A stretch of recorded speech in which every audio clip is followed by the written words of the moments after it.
Le grand entretien ce samedi matin avec Marion Lourd. Nous recevons une députée La France Insoumise. Elle co-préside l'Institut La Boétie, un lieu laboratoire d'idées, un outil d'éducation populaire. Pour intervenir, chers auditeurs, pour dialoguer avec Clémence Guettet, le 01 45 24 7000 ou l'application France Inter. Bonjour Clémence Guettet. Bonjour. Et bienvenue. Nous avons de très nombreux sujets d'actualité à passer en revue avec vous. Commençons d'abord par cette conférence sur le moment politique Ukraine-Russie que prononçait hier Jean-Luc Mélenchon. Il revenait sur plusieurs sujets qui sont liés à la guerre en Ukraine. Il se prononçait notamment contre l'adhésion de l'Ukraine à l'Union européenne et il revenait sur cette idée de négocier la paix en Ukraine en proposant une conférence des frontières avec la Russie. Deux questions toutes simples. Vous êtes donc toujours opposé à l'idée d'une intégration de l'Ukraine à l'Union européenne? Oui. Oui. Oui, nous y sommes toujours opposés. De même qu'à l'OTAN. En fait, on pense que dans le moment, y compris, les critères sont pas réunis pour que l'Ukraine puisse adhérer à l'Union européenne. On a parlé de l'agriculture beaucoup ces derniers temps, donc c'est une évidence. Mais en matière sociale, les critères aujourd'hui sont pas réunis pour cette bonne intégration. Donc on pense que, en plus, dans un contexte de guerre avec la Russie, c'est une mauvaise idée, en effet. Justement, négocier la paix en Ukraine en proposant une conférence des frontières, est-ce qu'on peut imaginer négocier avec la Russie de Vladimir Poutine? Il le faudra bien. En fait, je suis assez marquée, comme tout le monde, je pense, par les déclarations guerrières de Macron, qui en plus semblent avoir été improvisées, puisque dès le lendemain, des alliés en Europe ont expliqué que non, on n'allait pas envoyer de troupes. Le secrétaire général de l'OTAN a dit que non, on n'allait pas envoyer de troupes. Donc cette ambiguïté stratégique que le président nous avait vendue, finalement, dès le lendemain, s'était évanouie. Donc oui, nous pensons qu'il faut... Il a précisé, disant qu'il ne parlait pas de troupes combattantes, mais d'opérations de déminage ou de formateurs envoyés en Ukraine. Il avait bien dit troupes, et il avait même dit rien ne doit être exclu, et puis ensuite il a rétropédalé le lendemain. Mais toujours est-il que sur ce sujet, il aurait mieux fait de se taire, et que nous pensons que ce qui doit être, là où la France doit mettre toutes ses forces en ce moment, c'est pour négocier les conditions de la paix, en effet, et donc mettre Poutine et l'Ukraine autour d'une même table. Nous avons proposé, vous l'avez dit, une conférence des frontières. On pense qu'il y a un cadre qui existe, qui s'appelle l'OSCE, donc l'Organisation pour la sécurité et la coopération en Europe, qui date de 1975 et qui permet de mettre tout le monde autour de la table. La Russie et tous les membres de l'Union européenne sont membres. Et d'autres pays, en effet. Oui. Il y a beaucoup de parties.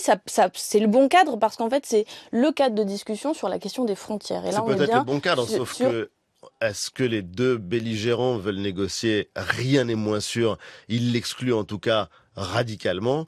Ils n'ont pas la même conception des frontières. Et est-ce qu'on peut, encore une fois, négocier avec Vladimir Poutine quand on a vu hier les obsèques d'Alexeï Navalny à Moscou? Vous savez que ça n'est pas seulement notre idée. C'est-à-dire que, y compris le président Macron, pendant longtemps, a dit il faut discuter avec Poutine, nous discutons. Nous savons même que des réunions diplomatiques se sont tenues pendant longtemps. Et nous reprenons là aussi quelque chose que lui-même avait dit, c'est-à-dire le fait qu'il y ait des clauses de sécurité mutuelle qui puissent être discutées. Nous ne connaissons pas, à vrai dire, d'autres moyens de travailler à la paix que de mettre en œuvre nos réseaux diplomatiques et d'œuvrer, parce que la France a un poids certain sur le continent, pour réunir ces conditions. Et c'est d'ailleurs aussi pour ça que nous refusons la co-belligérance et le fait que la France puisse directement envoyer des troupes en Ukraine, parce que pour être une puissance diplomatique qui soit en capacité de mettre les gens autour de la table, il ne faut pas participer directement et de cette façon-là au conflit. Alors justement, la belligérance, juste pour expliquer avant de vous poser une question, mais la belligérance, pour l'instant, le gouvernement l'a exclue, c'est-à-dire qu'ils disent on n'ira pas jusqu'à être dans la belligérance, justement, elle y parlait de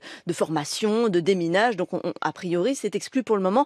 Juste, vous dites en fait sur la question des frontières, on peut parler, ça veut dire que le Donbass, par exemple, pourrait être cédé à la Russie. Vous envisagez que ça soit russe, le Donbass? Alors, je ne suis pas la négociatrice de l'OSCE, je ne suis ni ukrainienne ni russe. Donc ce ne sera pas à moi de dire quels seront les termes de la négociation. Ce qui est sûr, c'est qu'une fois que les gens sont sur la table, chacun des pays va avoir des exigences. Et l'Ukraine va avoir comme exigence, et c'est bien normal puisqu'elle a été agressée par la Russie de Poutine, comme exigence le retrait des troupes russes. Ce sera donc la base de la négociation. Ça n'est pas à moi de vous dire quelle sera la finalité, l'aboutissement de cette négociation. Je n'en suis pas capable. Aucun de nous sur ce plateau aujourd'hui ne peut le dire. Sur les obsèques d'Alexeï Navalny, elles ont eu lieu hier et des milliers de personnes y ont assisté à Moscou aux obsèques de ce militant anti-corruption qui est mort dans des conditions très étranges dans sa prison de l'Arctique. L'ambassadeur français s'y est rendu. Est-ce que c'était sa place d'après vous ? Oui, bien sûr, c'est un signal diplomatique, c'est pour montrer la solidarité de la France, c'est pour montrer aussi que nous avons été engagés à différents niveaux, la France, pour le respect des droits humains qui sont aujourd'hui écrasés par le régime de Poutine. Donc oui, c'était une bonne chose, y compris pour plein de personnes et plein de Russes très courageux qui se sont rendus à ces obsèques pour en faire aussi un moment symbolique, parce que les oppositions politiques en Russie, vous le savez, sont extrêmement maltraitées. Nous le savons bien aussi, puisque nous sommes une des rares formation politique, je crois, à avoir accueilli des opposants politiques au régime de Poutine en France, à leur donner des conditions matérielles de sécurité, puisqu'ils ne pouvaient plus rester dans le pays. Donc voilà, évidemment, c'était un moment important. Poutine est responsable de sa mort. Le régime de Poutine a une responsabilité, c'est clair. J'irai pas au-delà de cette formule parce que ni vous ni moi n'avons les circonstances précises, mais c'est clair que, y compris ces conditions de détention, elles ont été condamnées de nombreuses fois. Il y a eu des résolutions au Parlement européen, donc oui, c'est une certitude. Une question qui se pose malgré tout, Clémence Guettet, en 2021, quand les députés de la France Insoumise, dont Manon Aubry, se sont abstenus au Parlement européen lorsqu'il fallait voter pour condamner la tentative d'empoisonnement d'Alexeï Navalny. Avec le recul, vous pensez que c'était une erreur, voire une faute? Alors, il y a eu une abstention. Il y a eu 6 résolutions sur Navalny, ses conditions de détention, la condamnation qu'il fallait y apporter, etc. Nous avons voté pour 5 et une abstention, en effet, à un moment où il nous semblait, y compris que dans cette résolution, il y avait d'autres termes qui allaient vers une escalade avec la Russie. Et nous avons refusé ce texte-là. Nous nous sommes juste abstenus. D'ailleurs, nous n'avons même pas voté contre, à vrai dire. Et sur les 6... Non, vous êtes abstenus, mais quels sont les termes qui vous choquaient dans cette résolution? C'était plus le moment. C'est-à-dire que nous pensions qu'il ne fallait pas envoyer de signal, y compris d'agressivité envers la Russie à ce moment-là. Et Macron, à ce moment-là, était aussi sur une position qui consistait à être extrêmement prudent. Non, mais restons-en à vos décisions. Oui, mais je vous réponds. C'était dans un contexte dans lequel tous les dirigeants politiques marchaient un peu sur des œufs, étaient prudents. Et je dois dire une chose, c'est que nous sommes prudents. Parfois, nous sommes accusés de naïveté. Ce que nous ne voulons pas, c'est d'un conflit nucléaire mondial. Voilà, la Russie est une puissance nucléaire. Elle a 6000 têtes nucléaires. La France en a 290. Nous ne voulons pas entrer en guerre contre la Russie. Donc, négocier la paix, ça se construit. C'est du travail. C'est autant de travail que d'entrer en guerre. Et donc, nous essayons de faire des propositions pour aller dans ce sens. Et je regrette honnêtement que parfois, il y ait des discours un peu trop rapides qui consistent à dire de manière très simple que nous pourrions entrer en guerre. Ça veut dire encore des vies humaines sacrifiées. Ça veut dire une présence directe alors que la France a vraiment un rôle à jouer pour arriver à la paix. C'est le sujet malgré tout, l'un des sujets qui divise à gauche. C'est l'un des sujets qui vous divise profondément et dans la perspective des élections européennes. C'est l'un des sujets qui a fait exploser la NUPES avec le Proche-Orient. On va y venir dans un instant. Mais comment se fait-il que vous n'arriviez pas à vous accorder? C'est vraiment la relation avec la Russie, la proximité avec la Russie qui vous distingue par exemple de la liste conduite par Raphaël Glucksmann et le discours que peut tenir le Parti socialiste? Nous n'avons pas de proximité avec la Russie. Je vous l'ai dit il y a un instant, nous avons accueilli des opposants au régime de Poutine. Nous avions même fait pendant la présidentielle un meeting dans lequel on avait accueilli, là aussi, en visio à l'époque, un opposant au régime de Poutine. Donc c'est pas une histoire de proximité, c'est une histoire de façon de voir le monde. Notre façon de voir le monde, c'est le non-alignement. Donc ça veut dire que nous nous en tenons à nos principes, au droit international, et que nous n'avons pas de proximité avec plus un pays qu'avec un autre pays. Par contre, la gauche, vous avez raison de dire tout à fait. Et nous allons aller au standard parce qu'il y a des questions sur le sujet. Vous avez raison de dire tout à fait que par rapport au discours, par exemple, qu'a tenu Raphaël Glucksmann, il y a un monde entre notre position et la sienne. La sienne est extrêmement proche d'ailleurs de celle que Macron a pu tenir cette semaine au moment où il dit il faut absolument rentrer en guerre, etc. Nous refusons ce type de discours. Bonjour Pascal. Oui, bonjour. Et bienvenue sur France Inter. Vous aviez une intervention et une question à poser à notre invité Clémence Guettet. Oui, je vais essayer de faire rapide. Bonjour à tous. Donc, le programme de LFI s'appelle l'avenir en commun. Donc, je voudrais savoir ce que la gauche a aujourd'hui comme avenir et ce qu'elle a en commun.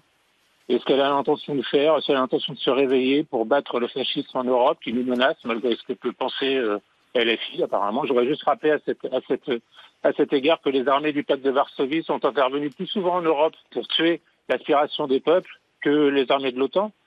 Et donc je voudrais savoir ce que la gauche a encore en commun aujourd'hui, quel avenir elle a, et ce que compte faire donc LFI et les autres pour battre le fascisme et battre l'extrême droite en France. Parce que dans les conditions actuelles du débat politique qui tourne en fait aux alentours, enfin autour des ambitions politiciennes des uns et des autres, on ne fait plus de politique depuis des années. Donc moi je me sens totalement manipulé dans mon vote et je m'abstiendrai aux européennes sans aucune hésitation. Merci Pascal pour votre intervention, de nous avoir appelé. Qu'est-ce que vous lui répondez? Bon, il y a beaucoup d'éléments dans la question posée par monsieur à l'instant. Le premier, d'abord, c'est que je pense au contraire que le 9 juin, les élections européennes, il y a un enjeu très important de lutte contre l'abstention. Nous, on mène une campagne de lutte contre la non-inscription, la mal-inscription. Mais je pense qu'au contraire, il faut qu'un maximum d'électeurs se déplacent le 9 juin. Ensuite, il y a des options qui sont sur la table très concrètement. Nous l'avons dit et répété pendant des mois, nous continuons à le dire. Nous aurions voulu qu'il y ait une liste unique puisque nous étions dans le cadre de la formation NUPES ensemble aux dernières élections législatives. Mélenchon avait dit que la NUPES était morte quand même. Ce qui nous avait permis d'être en tête au premier tour des élections législatives après les élections présidentielles où avec Jean-Luc Mélenchon on avait fait 22%. Donc ce que dit Pascal, je l'entends. Il se trouve que nous avons fait des propositions pendant des mois jusqu'à proposer la tête de liste à Marie Toussaint. Ce sur quoi nous ne voulons pas céder et nous ne céderons pas. Qui est tête de liste écologiste aux élections européennes. Tout à fait, excusez-moi de ne pas l'avoir précisé en effet, c'est de ne pas vouloir céder sur la question du programme. Nous avons fait une négociation programmatique ardue qui a conduit à 650 mesures pour un programme partagé de la NUPES. Mais quand vous vous divisez sur l'essentiel, quand il est question de la vie et de la mort, Clémence Guettet, quand il est question de la guerre et de la paix, qu'est-ce qui peut vous unir ? Monsieur Glucksmann. Il vous aura pas échappé qu'au Parti Socialiste, et au PS, il y a et au PC. 50 nuances de socialisme au sein même du parti, avec des questions qui sont compliquées, y compris en interne. C'est la tête de liste Raphaël Glucksmann qui a une vision très particulière des choses sur ce conflit. Je suis assez persuadée. Vous avez aussi des visions assez différentes selon les différentes personnalités. Je pense qu'au contraire, ce qui nous unit à la France Insoumise, c'est justement la question du programme. Et que vous entendrez pas un orateur de la France Insoumise qui viendra sur ce plateau en disant qu'il n'est pas d'accord avec le programme ou avec tel point. L'avenir en commun, dont vous étiez l'une des co-rédactrices justement pour la campagne présidentielle de Jean-Luc Mélenchon. Tout à fait. En revanche, on peut recevoir des personnalités de la France Insoumise qui critiquent vertement Jean-Luc Mélenchon lui-même. Et le programme. C'était de ça dont on était en train de parler. Je suis pas en train de vous parler de personnalité, je suis en train de vous parler d'un projet. Parce que ce que j'entends aussi dans la question, c'est le désespoir, c'est-à-dire ce qui nous fait peur à toutes et à tous, je pense, c'est la montée très forte de l'extrême droite, la probabilité, la possibilité en tout cas qu'ils accèdent au second tour, voire qu'ils l'emportent. Et donc c'est contre ça qu'on se mobilise prioritairement. Mais pas à n'importe quel prix et pas n'importe comment. Je refuse que nous rognions sur un programme de rupture qui a été une option qui a été tranchée par les électeurs de gauche à l'élection présidentielle et qui consiste à avoir un projet extrêmement ambitieux en matière de bifurcation écologique, en matière de rétablissement d'un minimum de principes d'égalité sociale, d'égalité fiscale, etc. Et c'est sur ça qu'on ne va pas rogner. Et ensuite, il faut qu'il y ait des discussions, c'est une certitude. Là, le fait que nous partions séparément pour les élections européennes est un mauvais signal. C'est pour ça que nous avons continué à tendre la main. C'est pour ça que Manon Aubry, qui mène la liste dans le cadre de l'Union populaire, appelle toujours celles et ceux qui veulent à rejoindre ce programme, à rejoindre ce projet pour le défendre pendant toutes les élections européennes. Sur la lutte contre l'abstention, vous en parliez, vous avez lancé une campagne jeudi pour le vote aux européennes en ciblant plusieurs personnes. En gros, le slogan, c'est quelqu'un vote et vous, les racistes votent et vous, Vincent Bolloré vote et vous, Nathalie Saint-Cric vote et vous, Nathalie Saint-Cric, la journaliste de France Télévisions, qui est aussi visée dans cette campagne. Delphine Ernotte a annoncé qu'elle portait plainte, elle dénonce une attaque politique qui met en cause des journalistes qui exercent librement leur métier. Il fallait vraiment aller jusque-là pour essayer d'aller chercher des votes? Alors c'est pas aller chercher des votes, en l'occurrence c'est aller chercher des gens qui sont mal inscrits, non inscrits. Je rappelle que c'est 20% du corps électoral. C'est absolument énorme. Vous ne regrettez pas de cibler des journalistes de cette façon? Ce que nous pensons, c'est que ce serait au service public ou que ce serait à Monsieur Darmanin, d'ailleurs Manuel Bompard, le coordinateur du mouvement, l'a interpellé directement, de remédier à cette situation. Il y a beaucoup de monde pour pleurer au lendemain des élections sur la rupture démocratique et le fait que les gens s'abstiennent et que c'est un malheur, mais par contre, en amont, pour faire en sorte que les gens puissent s'exprimer le 9 juin et s'inscrire sur les listes électorales avant le 3 mai, il n'y a personne à part nous. Il y a cette campagne et il y a un sous-entendu. Une campagne qui est humoristique, une campagne. D'ailleurs, j'attends de voir ce que va donner cette histoire de plainte. Mais honnêtement, ça veut dire quoi, Nathalie Saint-Cric vote? Ça veut dire elle vote mal, donc allez voter mieux? Mais je ne sais pas, c'est le secret de l'histoire. Est-ce que vous la prenez pour cible? Je suis incapable de vous dire si Nathalie Saint-Cric vote, par exemple, macroniste. Je ne le sais Pourquoi pas. C'est le secret de l'histoire. Ou LFI. Exactement, après tout. Mais donc, c'est une campagne d'interpellation. Par ailleurs, ça n'est pas insultant de dire que les gens votent. Ça vise à mobiliser des gens qui se disent « peut-être ma voix ne compte pas ». Peut-être que, voilà, ça ne sert plus à rien, il n'y a aucune chance de l'emporter, etc. C'est de dire aux gens, il faut que vous vérifiez votre situation électorale. Il y a un site, c'est onvoteinsoumis.fr, et qu'ensuite, vous puissiez exprimer à égalité avec plein de gens, y compris des gens qui sont très connus, qui sont très influents dans l'opinion. Clémence Guettet, ce n'est pas le sens de votre campagne. Si, c'est le sens de notre campagne. Pas de mauvaise foi, vous le savez très bien. Si, c'est le sens de notre campagne. Après, si jamais lorsque ce que vous voulez demandez, me faire dire, vous ne dites pas voter, vous dites voter la France insoumise. C'est-à-dire que vous appelez les citoyens à ne pas... Il y a le symbole de la France insoumise sur l'affiche. On leur demande de ne pas s'abstenir. Mais c'est une campagne de la France insoumise, c'est une évidence. Et si jamais ceux qui s'inscrivent peuvent venir voter pour nous ensuite, on en sera évidemment ravis. Par contre, c'est une campagne d'éducation civique. Et franchement, je regrette que l'État, avec les moyens qu'il a, ne puisse pas mettre enfin tous ces moyens pour faire des spots publicitaires, pour expliquer aux gens à quel point c'est important et qu'ils peuvent voter. Bonjour Angelo. Bonjour. Et bienvenue sur France Inter. Vous aviez une question à poser à Clémence Guettet. Alors j'ai une question à poser, une remarque à faire.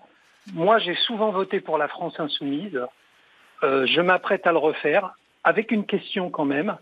Et pourquoi j'ai été questionnant? Parce que ce que votre invité reproche à Macron de parler trop vite, etc., on pourrait aussi parler de M. Mélenchon qui dégaine plus vite que sa pensée. Et ça, je pense que ça fait un grand tort à la France insoumise. Parce que je connais plein de gens comme moi qui ont voté pour la France insoumise et à cause des déclarations intempestives et des comportements complètement étranges, je note ceux de l'Assemblée nationale, je veux dire, les déviances du gouvernement n'expliquent en rien les comportements débiles qu'on peut avoir pour nous tirer une balle dans le pied. À quoi pensez-vous, Angelo? Je pense par exemple à l'Assemblée nationale. Et puis j'ai regardé les débats et je me suis dit c'est pas possible, on est en train de se couler là. On est en train de se massacrer. Et j'ai regardé des débats entiers. Donc l'idée du hors contexte, on ne peut pas la faire. J'ai regardé ce qui se passait. Quand la Première ministre intervenait, on hurlait dessus, alors que Mathilde Panot pouvait s'exprimer avec un relatif respect de la part des gens. Ce que je veux dire fondamentalement, c'est que si je suis d'accord avec les idées, en gros, avec des désaccords, mais il y en a toujours des désaccords, si je suis d'accord avec les idées de ce mouvement, son comportement me pose beaucoup plus de questions, un peu comme si on pouvait faire l'économie du comportement parce qu'on a les bonnes idées. Et ça, on est plein à dire, non, ça va plus. Merci pour votre intervention, Angelo. Je suis content d'entendre l'intervenante où j'entends un discours plus modéré et qui est respectueux des autres et ça fait du bien. Et bien justement, on va lui laisser l'occasion de vous répondre. Clémence Guettet, que dites-vous à Angelo? Bon, il y a deux choses dans la question d'Angelo. D'abord, il y a le fond. Et il dit qu'il est d'accord avec nos idées et que notre programme, nos propositions sont les bonnes. Et ça, j'ai envie de dire, pour une formation politique, c'est déjà quand même un bon fondamental. Et après, il y a la question de la forme. La question de la forme, elle se résout, à mon sens, par la question du collectif. C'est-à-dire que à la France insoumise, il y a plein d'orateurs, il y a plein de gens extrêmement talentueux qui font de la politique dans la forme de manière très différente. Parce qu'ils n'ont pas fait les mêmes professions avant, parce que ce sont des femmes, des hommes qui n'ont pas exactement la même culture politique, la même histoire politique, parce qu'ils sont dans des circonscriptions qui sont contrastées. Et donc je pense qu'on résout cette question de qui chacun peut préférer. par le collectif, et c'est ce qui nous donne de la force. Et je pense qu'on a tout intérêt, au contraire, à multiplier les talents, à multiplier les façons de s'exprimer pour plaire aux uns et aux autres. Avant de terminer cet entretien, on voulait aborder avec vous le cas Gérard Miller, un soutien de la première heure de la France insoumise, le psychanalyste qui est aujourd'hui mis en cause par plus de 60 femmes. C'est ce que révélait une enquête du magazine Envoyé spécial diffusé jeudi soir. Comment est-ce que vous avez reçu cette nouvelle? Est-ce que, comme Clémentine Autain, vous vous sentez trahie? Alors déjà, j'ai une pensée pour les 67 victimes présumées. Je dis présumées parce qu'évidemment, il y a une enquête en cours. Vous aviez connaissance de ces faits? Alors non, j'avais aucune connaissance de ces faits. Je ne connais pas personnellement Gérard Miller. Je l'ai, comme plein de gens, croisé dans des manifestations, etc. Il avait une réputation quand même. Alors moi, je n'ai jamais entendu parler de ces rumeurs, parce que j'ai vu justement que ces rumeurs tournaient, sans doute, et peut-être dans le monde des médias, puisque ces femmes décrivent en fait une sorte de mode opératoire répétitif. Bon. Voilà, et moi je n'avais jamais entendu parler de ces rumeurs, je ne le connaissais pas personnellement. Je suis choquée et en même temps, c'est un système. Voilà, c'est un système de prédation, c'est le système patriarcal contre lequel on se bat de toutes nos forces. Et donc, dans tous les milieux, voilà, il y a ce genre de faits que nous condamnons, et j'espère vous vous sentez trahi ? J'espère que le fait que la parole se libère va nous permettre collectivement de mieux appréhender ça, de mieux accompagner les victimes, de leur permettre de porter plainte et d'avoir réparation en justice, parce que c'est toute la chaîne. Est-ce que vous vous sentez trahi ? Non, je ne me sens pas trahie personnellement. C'est le mot qu'employait Clémentine Autain. Dans tous les milieux, dans votre rédaction, dans les partis politiques, dans les entreprises, dans tout ça, on a à faire en sorte d'accueillir la parole des victimes. Il y en a partout, voilà, c'est systémique. Et donc c'est contre ça qu'on doit lutter. Merci Clémence Guettet. Vous parlez du programme de la France insoumise pour les élections européennes. Où est-ce qu'on peut le trouver? Il n'est pas sur le site? Ah, mais ça c'est à venir. Alors il y a une convention le 16 mars, c'est notre lancement de campagne. Ne soyez pas trop impatients, et là on vous montrera des éléments programmatiques. Les gens trouveront tout en ligne sur le site de la France insoumise. Merci en tout cas d'avoir répondu à nos questions. Merci et bonne journée.